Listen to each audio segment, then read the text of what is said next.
But what causes the perfectionist tendencies in people?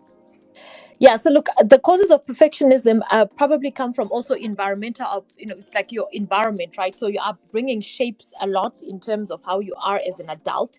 So there's a root cause of that. It also could be personality related. So some people have personality traits that are more prone to perfectionism.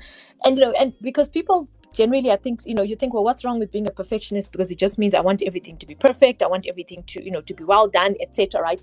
But here's what the impact, especially of perfectionism, does, right? Or of having an unhealthy relationship with failure is you people with perfection, people who are perfectionists have a higher tendency to experience exhaustion and burnout, right?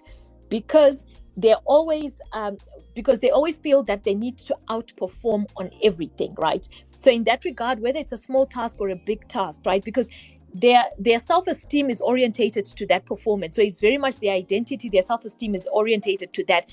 So even, let's say, a task that you could just do okay at, right? You can do a good decent job and it doesn't have to be perfect, but because of the effort that a perfectionist exerts, right? So they don't even discriminate between, okay, let me put a lot of effort because this is a high impact task, or let me put medium effort here because it's a low impact, it's not something that's going to change the world or that's game changing for my work or for my business, right?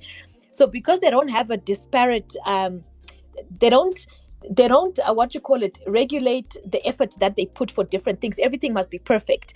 And as I mentioned earlier, even if there's like 1%, or let's say the thing is like 90% great and maybe there's 10% that's not so great, for them it's an all or nothing. So it's either something is good or it's not, right? They don't have I guess they struggle with that ability of saying, seeing like a nuance between, okay, this went well and this didn't go well, right? Because of that constant fear of failure.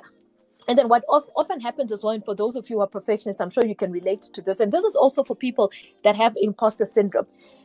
You then, when you approach a task, when you're, I guess, running your business or even doing your day-to-day activities, right? You have what we call maladaptive perfectionist behaviors. And this means over preparing, right?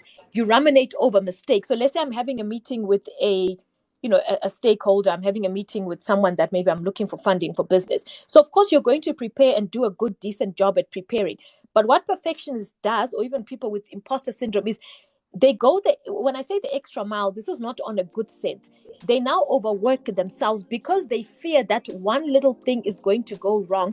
They now end up going into burnout and exhaustion because they're always overestimating the impact of their mistakes, right? So it's almost like working more than you need to because you feel you need to know everything. So I'll give you an example. In instances where, let's say I would be doing a presentation, let's say when I was in corporate and I need to present something on a solution, right? Or even let's say with a client, I'm dealing with a client who has a particular career related issue.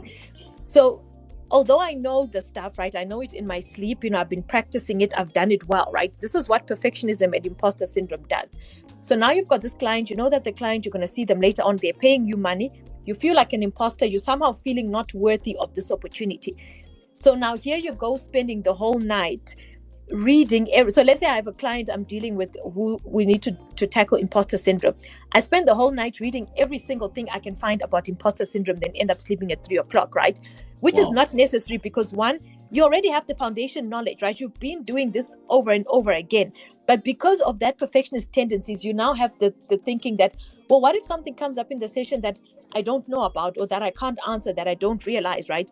So that over preparation leads to burnout because at some point it doesn't add any additional value, right? And it's also about lacking of trusting yourself, right? So I'm not saying that don't be diligent, don't prepare, but there's some preparation which is driven by the fear of failure or the fear that someone's going to ask me something and I don't know it, then I'm going to look like a completely incompetent, right?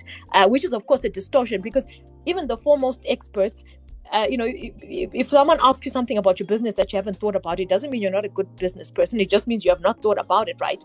But because perfectionists feel that everything needs to be right, I need to know everything, I need to have an answer for everything, it then creates those behaviors where they burn themselves out. They have anxiety even around failure. So one small thing went wrong in a meeting. Now they spend the next week ruminating over it, beating themselves up about it, and actually overlooking the fact that, well, actually 90% of it actually went quite well, right? But they have a tendency to over, what you call it, to they give prominence to failures, right? To the Over little failures, things. to the little things, right? So it's an unhealthy relationship with failure, as I mentioned.